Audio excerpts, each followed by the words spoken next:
নমস্কার বন্ধুরা, আমি শর্মিষ্ঠা কিচেনে সবাইকে স্বাগত। আজকে আমি আপনাদের সঙ্গে একটা দারুণ স্বাদের রেসিপি শেয়ার করব। টমেটো আর ধনের পাতা দিয়ে রুই মাছের ঝোল। চলুন দেখে নিই কিভাবে বানাই। এখানে আমি 4 পিস রুই মাছ নিয়েছি। এখানে আমি আঁশ ছাড়িয়ে ধুয়ে পরিষ্কার করে নিয়েছি। আর এই রুই মাছটা আমি রান্না করব টমেটো আর ধনে পাতা আর কাঁচা লঙ্কা দিয়ে। এবার আমি মাছটার মধ্যে নুন আর হলুদ মাখিয়ে নেব। পরিমাণ মতো আমি নুন দিয়ে দিলাম আর পরিমাণ মতো আমি হলুদ দিয়ে দিলাম। নুন আর হলুদটা আমি মাছের সঙ্গে ভালোভাবে মেখে নেব।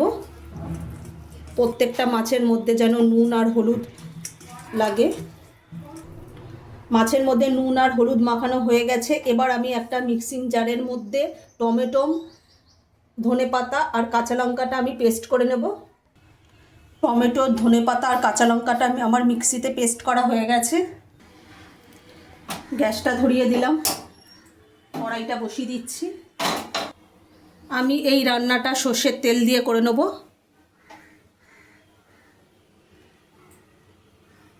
এই রান্নাটা সর্ষের তেল দিয়ে খেতেই ভালো লাগবে।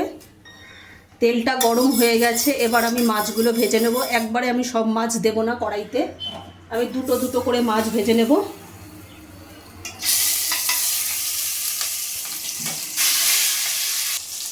আমি দুটো মাছ কড়াইতে দিয়ে দিয়েছি। আমার একদিক ভাজা হয়ে গেছে, আমি উল্টে দেব।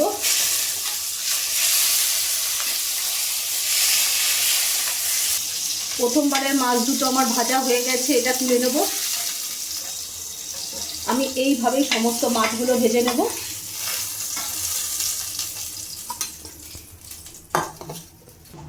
আমার সমস্ত মাছ ভাজা হয়ে গেছে।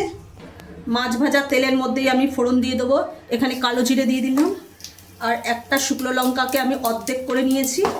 আমি ফোড়নটা ভালো করে ভেজে নেব। ফোড়নের থেকে একটা সুন্দর গন্ধ বেরোচ্ছে। আমি এই মিক্সিতে যে মশলাটা পেস্ট করে রেখে দিয়েছিলাম সেটা আমি কড়াইতে দিয়ে দেবো। আমি অল্প একটু মিক্সিং জার ধোয়া জলটা আমি দিয়ে দেবো কড়াইয়ের মধ্যে। এর মধ্যে আমি কিছু উপকরণ দিয়ে দেবো।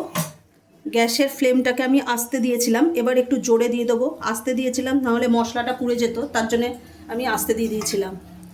এবার আমি একটু জোরে দিয়ে দিয়েছি। এর মধ্যে কিছু উপকরণ দিয়ে দেবো। পরিমাণ মতো নুন দিয়ে দিলাম, 1 চামচ হলুদ গুঁড়ো,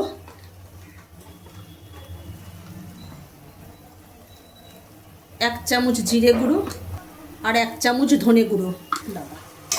এই মশলাটা আমি ভালোভাবে কষিয়ে নেব। এই রান্নাটা একেবারে ঘরোয়া উপকরণ দিয়ে আপনারা সহজেই তৈরি করে নিতে পারবেন, কিন্তু খেতে একদম অসাধারণ লাগে।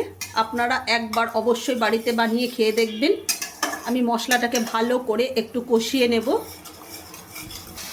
মশলাটা ভালোভাবে কষানো হয়ে গেছে। এখানে আমি পরিমাণ মতো জল দিয়ে দেবো। আর এই রান্নাটা অবশ্যই আপনারা সর্ষের তেল দিয়ে করবেন। সর্ষের তেল দিয়ে খেতেই ভালো লাগবে, সাদা তেল দিয়ে অতটা ভালো লাগবে না। সর্ষের তেল দিয়েই এই রান্নাটা করবেন। আমি এখানে পরিমাণ মতো জল দিয়ে দিয়েছি। এবার ঝোলটাকে ভালোভাবে আগে ফুটিয়ে নেব, তারপরে মাছগুলোকে দেবো। আমি এর মধ্যে একটু ধনে পাতা কুচি দিয়ে দেবো। ঝোলটা টকবক করে ফুটে গেছে। এখানে আমি মাছগুলো দিয়ে দেবো। এবার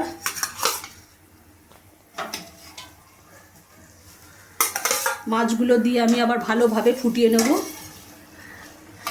যেন ঝোলটা এবং মাছের মধ্যে ঢুকে যায়, তাহলে মাছগুলোও খেতে ভালো লাগবে। টমেটো আর ধনেপাতা দিয়ে রুই মাছ আমার একেবারে রেডি। এবার আমি নামিয়ে নেব। টমেটো আর ধনেপাতা দিয়ে আমার রুই মাছ একেবারে রেডি। আচ্ছা, যদি আমাদের এই রুই মাছের রেসিপিটা যদি ভালো লেগে থাকে তাহলে লাইক, কমেন্ট, শেয়ার এবং সাবস্ক্রাইব করতে ভুলবেন না। আর অবশ্যই এভাবে বাড়িতে বানিয়ে খেয়ে দেখবেন।